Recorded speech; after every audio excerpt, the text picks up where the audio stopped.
عمل او یو بهترین لار خودلې ده چې دا الله کتاب خدمت دا الله کتاب زکول دا الله کتاب خودل او په دې باندې د خلکو د عقیده او د عمل اصلاح دائما ته خودلې چې دا په ټولو کې یو اهم شی دی یو اهم ذمہ داری ده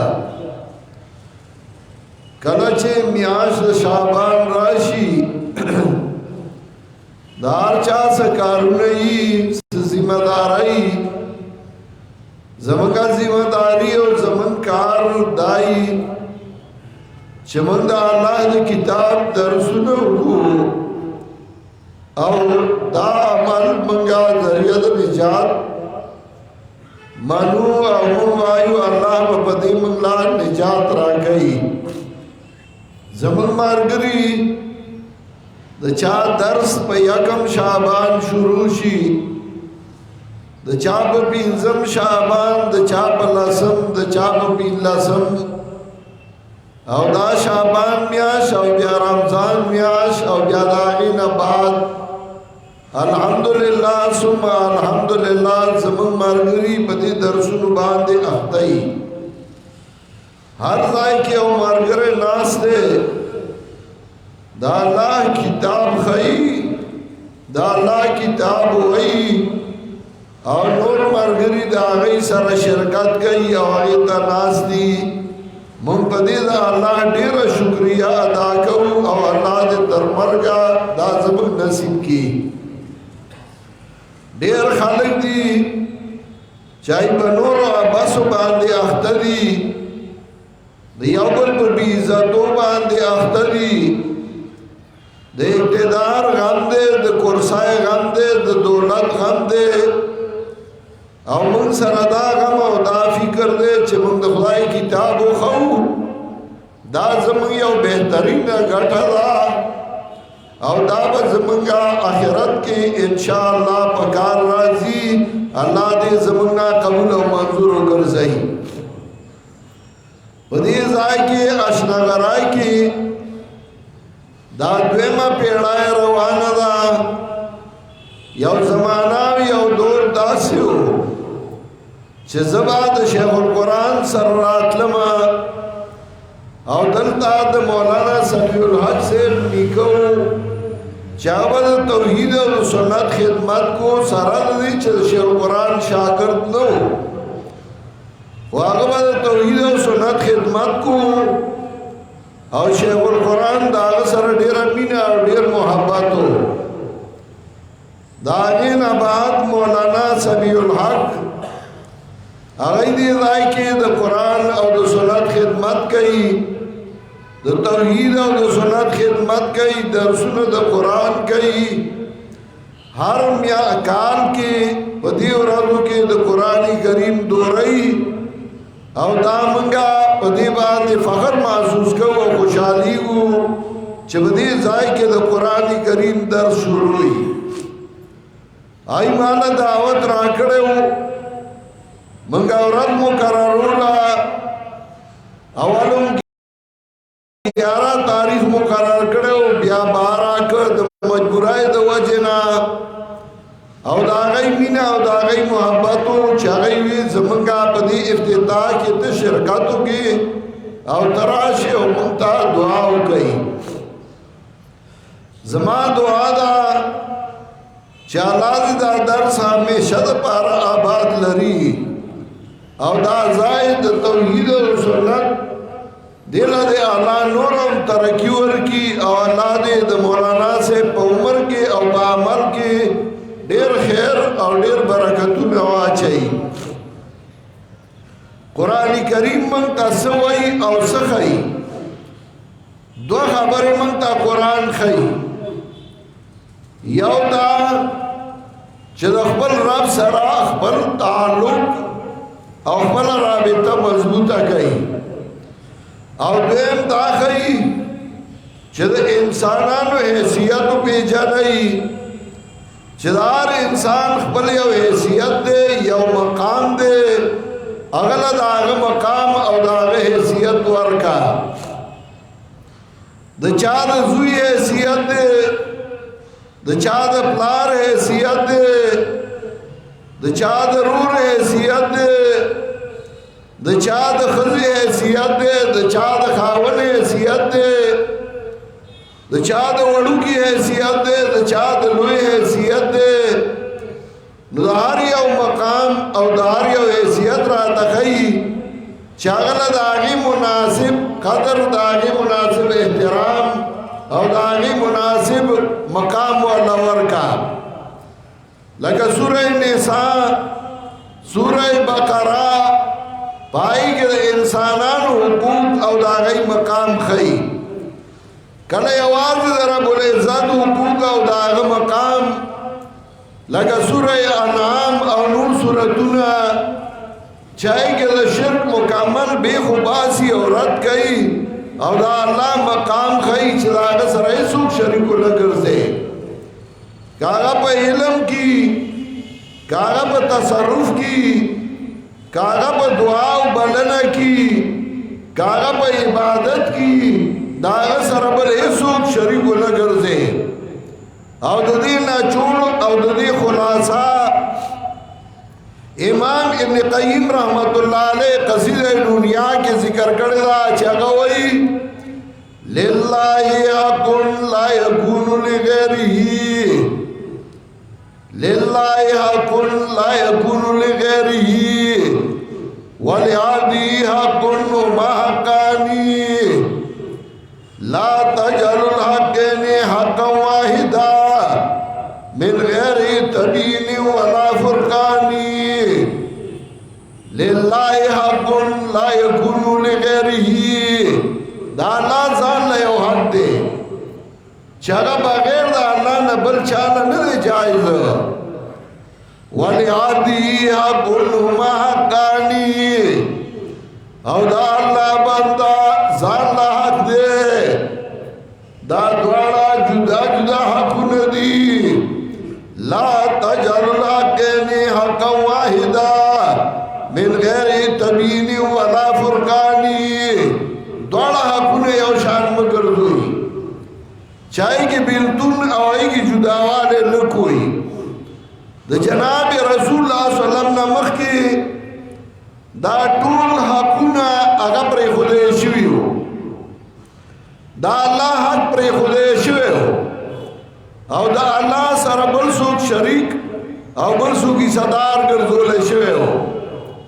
چانورو سمائے دا اللہ سر صدار گرزولیو داغی عبادت کو لکہ حضرت ابراہیم علیہ السلام داغی رد کرے ہو فلما رأى الشمس بازغة قال هذا ربي فلما فلا قال لا أحب الآفلين نوری ولیدہ وی پد فنا زوال رازی ستوری ولیدل سپمائی ولیدہ او داغی تفصیلی ذکر سورہ انعام 3 آیات کی دے چاہدہ اللہ سرا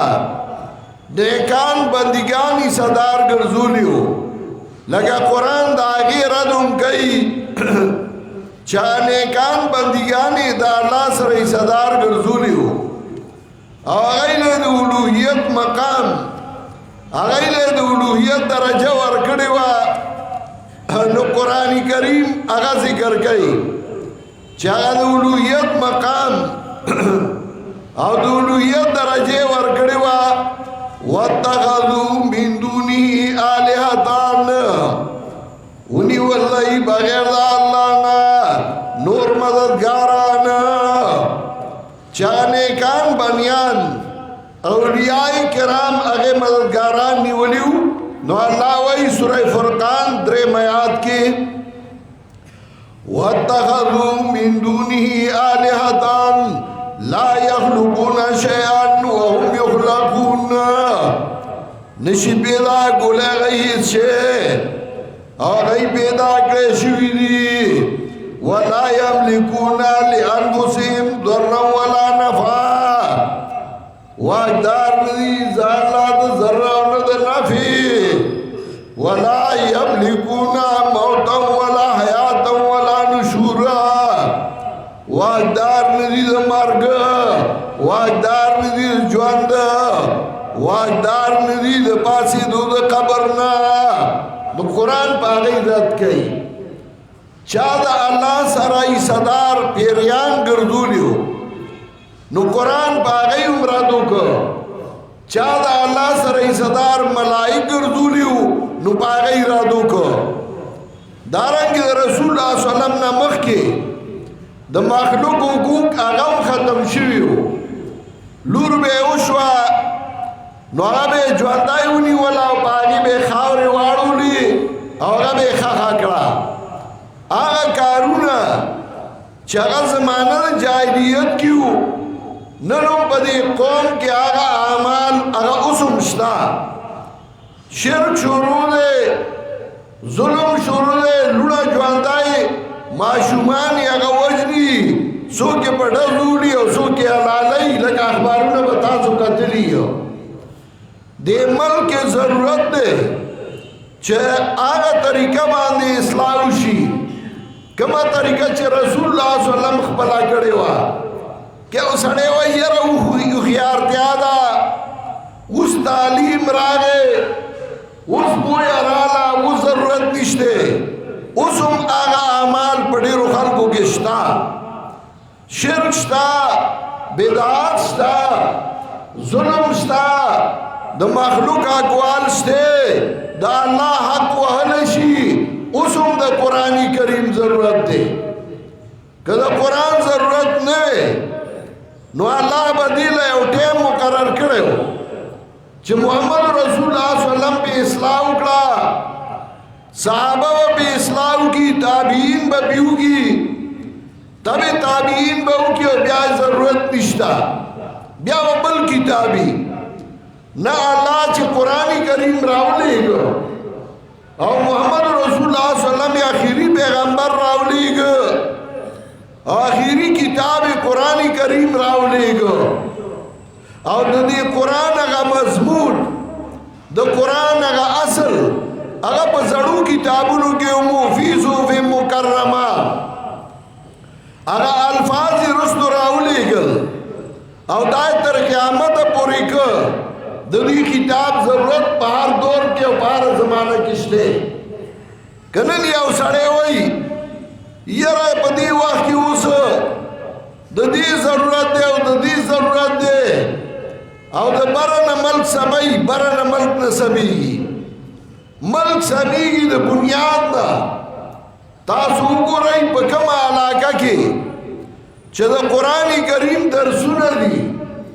د قرآن کریم خدمت دی او قرآن والا زیات دي نو په هغه علاقه کې خوشحالي ده په هغه علاقه کې هغه ظلمونه کم دي په هغې علاقه کې شرک نشته او کومه علاقه کې چې قرآن کریم درسونه د قرآن کریم خدمت نشته نو په هغې علاقه کې اوس هم هغه ظلمونه هغه شرکونه هغه بد اعمال اوس هم شته د قرآن کریم ضرورتو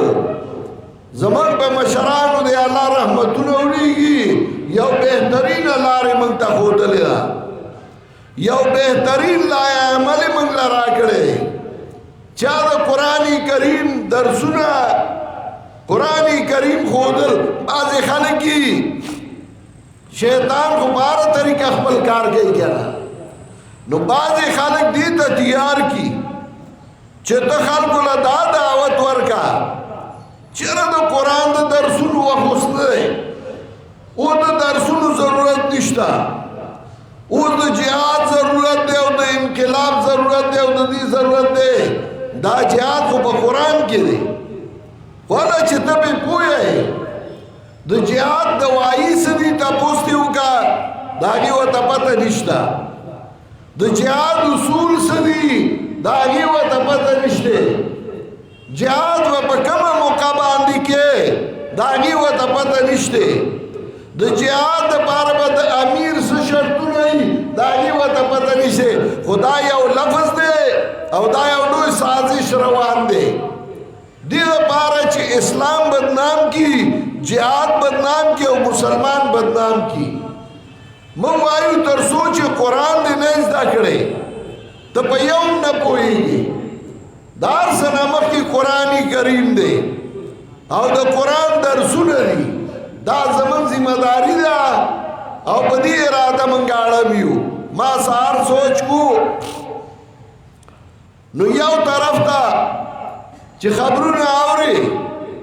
نو مولا و امیان یو شوي دي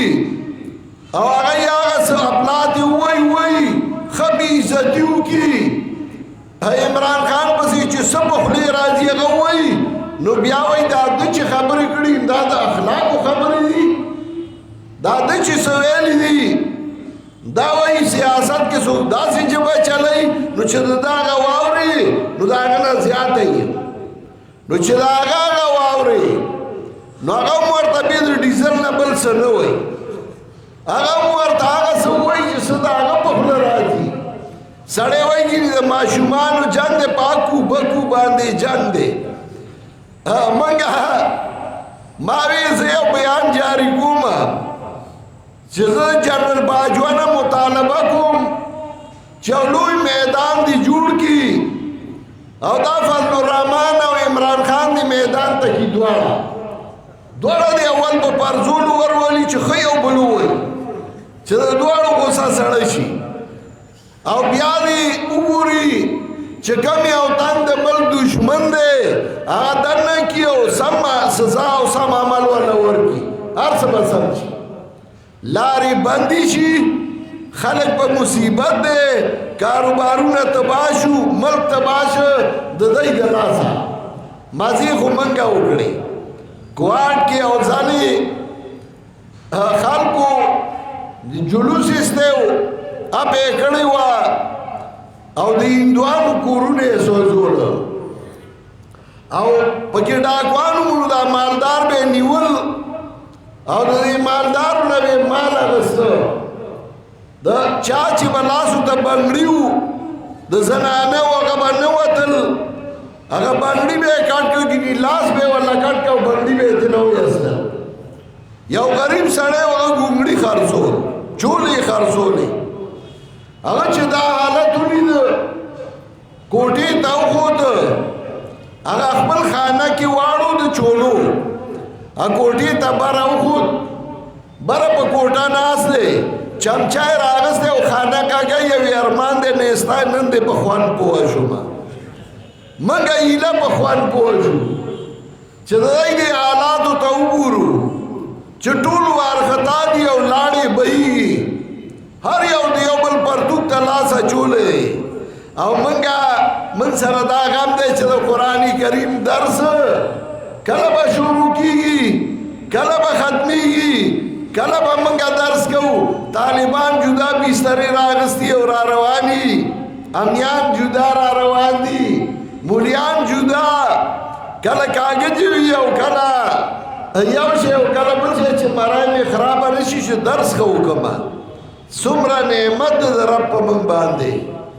څومره احسان دی زموږ د رب په موږ باندې خدای شته چې موږ هر څومره شکریا ادا کړو دا کمه ده ملګرو دا د خدای یو لویه مهرباني ده په موږ چې موږ خپل کتاب ته کښېنولي یو او موږ یې د دې لپاره خاص کړي یو د دې خدمت الله د هر چا نه اخیستی شي او چې زموږ ډیلي موږ له پکاري چې موږ ځان له کینو د خدای شکریا ادا کړو الله ته وجاړو چې الله ستا په موږ څومره احسان دی څومره مهرباني دي ټول کال مولانا سمیع الحق د کراچۍ نه چې راوالي تر ګلګته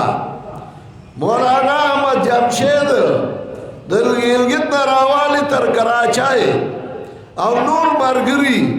هغه رواني جلسي پروګرامونه یې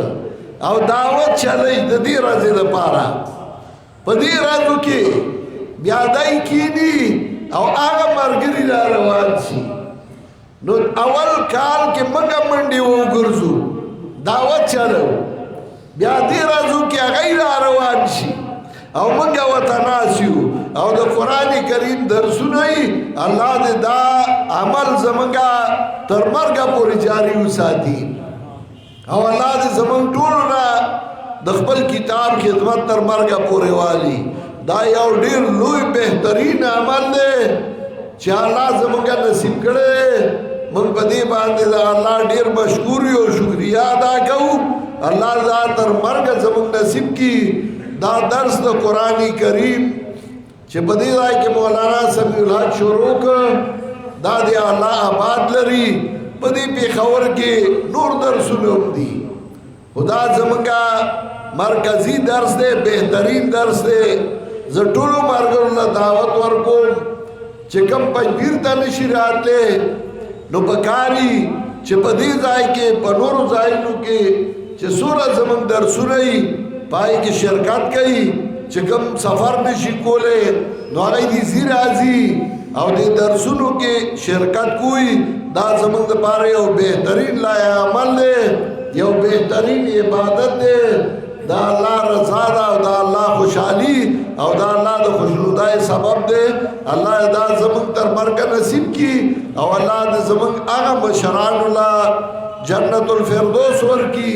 چا چې موږ لا دې طرف ته مخه کړې ده او زمونږ دا لایق عمل ګرځولې ده. الله د زمونږ هغه مشرانو له جنتونه ورکی چا چې موږ ته توحید او سنت ښودلي دي. واخر دعوانا ان الحمدلله رب العالمین. دعا وکړئ زمونږ چې څومره مشران کشران نارینه زنانه وفات شوي دي، الله د ټولو قبرونه منور کړي.